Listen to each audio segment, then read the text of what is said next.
What is going on, ladies and gentlemen? My name is Nikolai Espresso and welcome back to another video here today on the channel. In this one, we're taking a look at something that I think will be very cool to a lot of you guys. We're taking a look at 5 weapons, 5 secret weapons if you want to put it that way, that never made it into Call of Duty. Never made it into any Call of Duty, let alone the project they were developed for.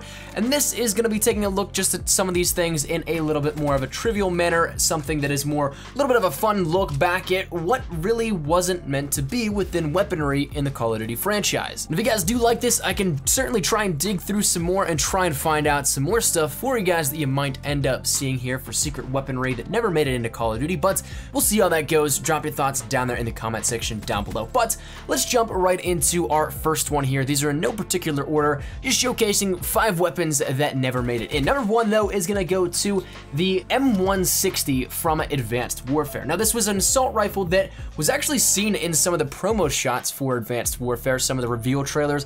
There were split seconds where you could see characters, mainly Gideon, using the M160, and therefore it's kind of odd that this is one that was eventually cut from the game, but the M160 is an assault rifle that is seen nowhere other than the game code and actually within one of the first missions of the campaign called Fission. If you were to go into the room after destroying the Titan, it's next to the dead bodies and is unusable, but it's still there for everybody to see. Now, some of the images you'll check out on screen right now are actually a first-person point of view using this because the YouTube user I'mJarny ended up actually putting this up. He modded it in on the 360 version of the game and eventually was able to get some footage here of it. So these screenshots are from his initial video of that, but additionally, it's also seen on the Maximum Overdrive and Radioactive Achievement images, which once again is quite interesting that these official images used it, but it never actually was anything playable in game. As for a little bit more further trivia with it, if you guys were to somehow see the code and see how it looked in the HUD, so like a kill feed or something like that, it would show up as the Modern Warfare 3 M4A1. But the M160 aside, let's move on to the second weapon, that being the Black Ops 2 RX-4 Storm. This is one that really there's not all that much information about it other than some very early alpha builds of the weapon, but it is an assault rifle. That is basically all that we know here about it, and it looks very similar to, say, maybe a little bit of a combination of an M1 carbine, an FAL, and maybe an AK-47 if I were to throw those things all into one pot and mash them up.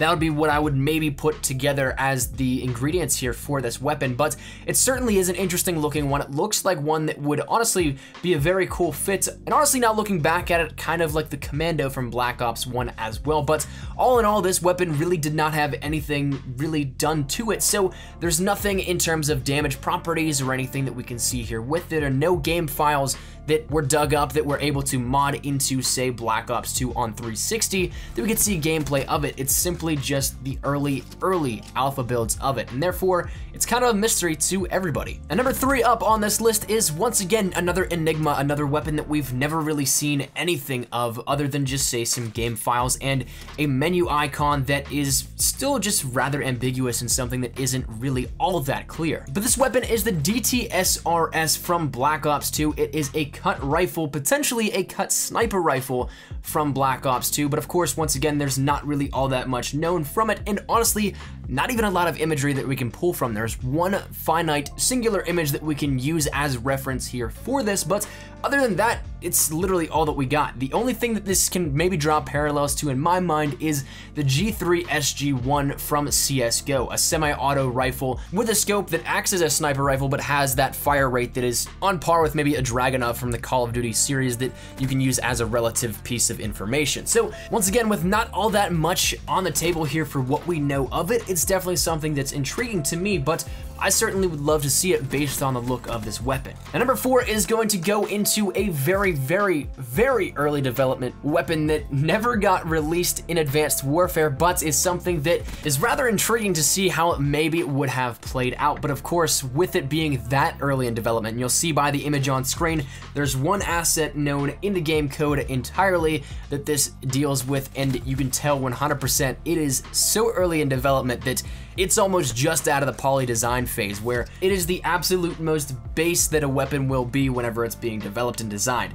But this is the Rhino from Advanced Warfare. It was supposedly going to be a revolver in Advanced Warfare, but never ended up making it to the final game, or rather even, my guess would be the early alpha build of the game as well. It was just something that was conceptually designed there, maybe put into the game development a little bit, and that's why we have this asset, but then after that, just essentially scrapped. Apparently though, according to what these assets are strung to and attached to, it does load up some places in campaign and multiplayer in the memory, but sometimes not physically in the maps. So it's interesting to see. I guess it's something that maybe we can see some aesthetic with it if we do some digging on the map, but all in all, it never made it up into the game. But finally, the last one that we have here, the last weapon on tap, is the perhaps wildest one, and as a slight break from the multiplayer aspect that we've been following the past 4, but it's something that I thought was just so awesome. It is called the Atlas Sword from Advanced Warfare. This one is literally what Zombies fans would have loved to see in the Katana, but in Advanced Warfare Exo Zombies. It never made it into the Exo Zombies game mode, but it was conceptually designed in there and did have an asset built for it, but it was a melee weapon that, who knows, might have just been something to chop up zombies like the Katana in Revelations, where you got it via Easter egg, but it is something that I think is super cool, super funny, that for ages that everybody has wanted the Katana from Zombies. We finally got it in Revelations, yes, but Advanced Warfare may have swooped in or came very close to swooping in and stealing that thunder for the first sword in Zombies. So maybe it's good that it didn't make it into the game and steal that thunder, but it is still something that I think was very interesting to see how this almost came to be. But all that said, that is going to conclude this 5 secret weapons in Call of Duty that never made it into the game. This little episode here. Once again, if you guys want to see more, drop a like down below, and of course, leave your thoughts down there in the comment section down below. I'm sure that finding 5 of these weapons was very easy and honestly very fun to search around for, so I can definitely try and find some more if you guys want to see more and learn more about some Call of Duty history that never got to be. So that said, if you guys did enjoy, once again, drop a like down below. If you guys are new to the channel, make sure you guys subscribe to stay up to date with everything we have here regarding Call of Duty, that including secret weaponry and history and things like this, as well as just your standard stuff for Modern Warfare Remastered, Infinite Warfare, COD 2017, and Black Ops 3. And if you guys want to follow me over on Twitter, that is the best place to get connected with me here outside of YouTube. Practically live on Twitter, so if you guys want to strike my conversation, ask me a question, whatever it may be, link is down there in the description below. But I'll see you guys later. Thank you dudes so much for watching. My name is Nikolai Espresso. Hopefully you guys are having a great day. Take care, and peace.